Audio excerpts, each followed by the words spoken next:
First of all is to sympathize with all parents, students, and indeed Nigerians who are affected one way or the other by this strike that should not have come to place at all for 4 months now.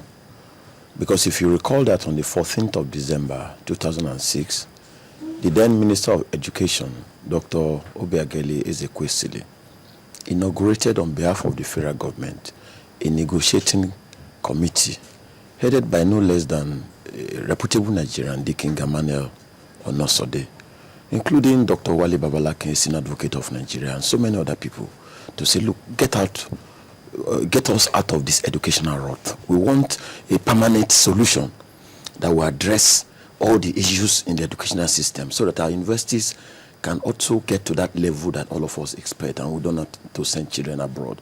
And 5 major issues were then slated for a resolution and discussion. The first one is funding. The second one is ACAREF, that's academic reform and university autonomy, where that of condition of service of lecturers and university staff generally were discussed. And a lot of meetings were held. The proceedings were recorded. The proceedings of the meetings were on tape and recorded. And then there was a signature on an agreement. So if that had been followed, we wouldn't be where we are now. Because looking at the contents of the agreement and all the issues that were raised, both teams, that's federal government on one side and ASUU on one side, said, look, let's take funding of the universities seriously. Let the FG and the states be more involved. Let the private sector be involved.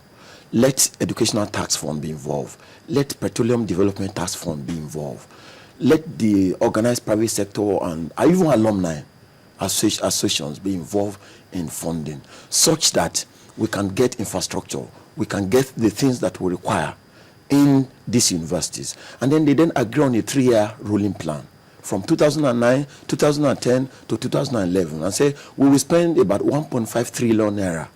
And they highlighted how the money will be disbursed. And then they said at least 26% of annual budget should go to education. These things were documented and agreed upon after a lot of discussions. And then they went to the usual conditions of service and said, look, we have looked at this situation. When professors retire in Nigeria, people take them to Saudi Arabia, they go to America, and they still function very well.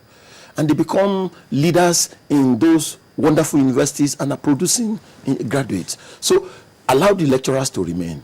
As long as they don't have any health challenge, a professor should be allowed to retire at the age of 70. And then they then look at the conditions of service of the lecturer and created what they call a separate consolidated salary structure for lecturers, which will discuss issues of research grant, leave allowance, we discuss issues of call duty, and they enumerated these things to encourage the lecturers, because the challenge we have is that of consolidation. The accusation is that lecturers do private practice. They teach during the day and do some other businesses around the corner, and it creates distraction.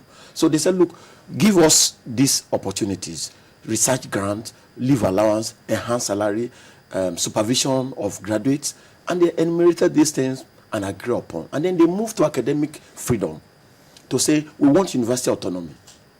We want that the moment politicians take over governing councils of universities, there will be bastardization. Let there be a prescribed method of determining who can be a member of the governing council, which is the highest decision-making body of a university. At least it must be a graduate. And then they then said, look, we don't want sole administrators for universities, whereby a single person will be determining the fate of students and lecturers. Whenever there's a vacancy in the university structure, a principal officer can act in that capacity for 6 months before the university will be able to conduct enough time to appoint a vice chancellor or whatsoever.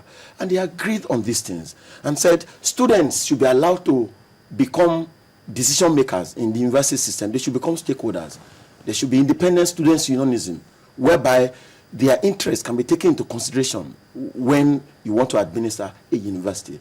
These things were detailed and signed by the government. And 3 years after, we have problem of implementation. This strike should not have been at all.